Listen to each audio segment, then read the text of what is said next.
পটুয়াখালীর রাঙ্গাবালী উপজেলার তিল্লা গ্রামের চৌকিদার বাড়ির উঠোন। ভিড় জমেছে আত্মীয় স্বজন ও পাড়া প্রতিবেশীর। সবার উৎসুক দৃষ্টি আব্দুল মতিনের দিকে, কেউ কেউ আবার তাকে আবেগে জড়িয়ে ধরেন। আব্দুল মতিন পিলখানা ট্র্যাজেডির ঘটনায় বিস্ফোরক মামলায় 16 বছর কারাভোগের পর জামিনে মুক্ত হয়ে বাড়ি ফিরেছেন। তাকে নিয়েই এমন আবেগঘন পরিবেশের সৃষ্টি। কারাগারের অন্ধকার দিনের কথা মনে করে অশ্রুসজল মতিনের চোখ। মিথ্যা সাক্ষী দেওয়ার জন্য ডাকছিল, আমি মিথ্যা সাক্ষী দেই নাই, এই জন্য আমাকে জেলে পাঠাইছে। এর বিচার আল্লাহ করবে এবং আমি আল্লাহর কাছে বিচার চাই। যে আমার ভাই এই চাকরির জন্য আমরা সরকারের কাছে আকুল আবেদন জানাতেছি যে এত যে আমার ভাইয়ের চাকরি যে পূর্ণ বহাল দিতে পারি, এটাই আমাদের কাম্য। এই মিথ্যা সাক্ষী না দেওয়ার কারণে স্বৈরাচার সরকারের কারণে এই তার ঘরের অবস্থা চাইয়ে দেখেন কি অবস্থা।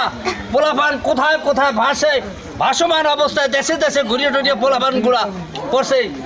2019 সালের ডিসেম্বরে বিজিবিতে চাকরি হয় মতিনের ছোট ছেলে আসাদুজ্জামান সাগরের। অজ্ঞাত কারণে 6 মাসের মধ্যে তাকে চাকরি থেকে অব্যাহতি দেওয়া হয়। দুজনেরই চাকরি পুনর্বহালের দাবি।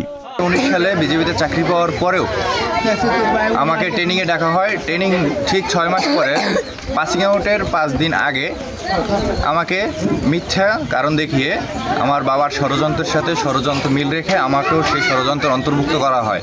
পরবর্তীতে আমার চাকরি থেকে আমাকে ডিসমিস করে দেওয়া হয়। এদিকে 40 দিন বয়সী কন্যা সোনালীকে রেখেই কারাগারে যেতে হয় টাঙ্গাইলের বদরুল আলমকে। 16 বছর পর মুক্তি পেয়ে বাড়ি ফিরে দেখেন সবই পরিবর্তন হয়ে গেছে। 40 দিনের সেই শিশু এবার এসএসসি পরীক্ষার্থী। বাবাকে কাছে পেয়ে আবেগাপ্লুত সোনালী। এখন খুব ভালো লাগতেছে, কারণ আমার বাবা ফিরাইছে বাড়িতে। এখন অবশ্যই ভালোই লাগবো। আল্লাহ আমার বাবাকে ফিরাই দিছে, এটাই আল্লাহর কাছে হাজার শুকরিয়া। এখন আপনাদের কাছে আমার একটা দাবি, আমার বাবা এবং সকল বিডিআর আছে তাদেরকে তাদের চাকরি ফেরত দিতে হবে এবং যত 16-17 বছর যত বছর হয়েছে বেতন পায় নাই, সেগুলো বেতন দিতে হবে। অতি কষ্টে দিনাতিপাত করা রেখা আক্তার একসময় ছেড়েই দিয়েছেন স্বামীর ফেরার আশা।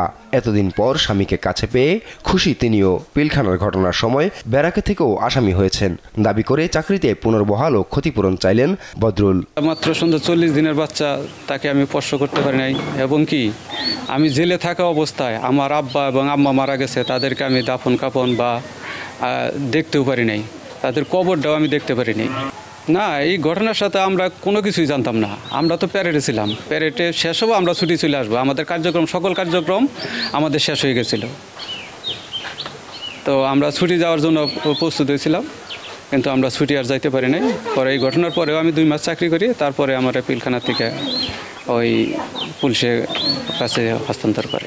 আমি আশা করতাম না যে ফিরে আসবে, কিন্তু তারপরে আমি আশা ছাড়িনি যে আমার একটা বাচ্চা আছে, বাচ্চা নিয়ে আমি থাকি, কিন্তু একদিন ফিরে আসবেই। তখন আমার খুব কষ্ট ছিল। এখন মনে করেন যে এখন বাড়িতে আসছে, এখন আমার একটাই অনুরোধ যে চাকরিটা যেন ফেরত পায়।